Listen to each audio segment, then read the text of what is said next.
সংসারে পুরুষের তুলনায় নারীরা 7 গুণেরও বেশি কাজ করে, যার জন্য কোনো পারিশ্রমিক পান না। পরিসংখ্যান ব্যুরো জরিপ প্রকাশ করে বলছে, নারী পরিবারের জন্য গৃহস্থালী ও যত্নমূলক যে কাজ করেন তার আর্থিক মূল্য বছরে 6.25 লাখ কোটি টাকারও বেশি।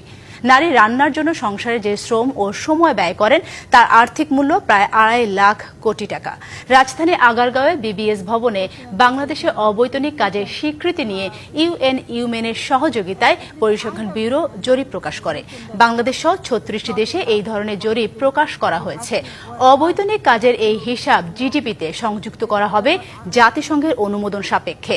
জরিপ প্রকাশ অনুষ্ঠানে মহিলা ও শিশু বিষয়ক উপদেষ্টা বলেন, যে কাজটা ছোট মনে করা হয় সেটা নারীর কাজ ভাবা হয়। সামাজিক মূল্যবোধের কাজগুলো এক ধরনের অলিখিত বিভাজনের মধ্যে আছে।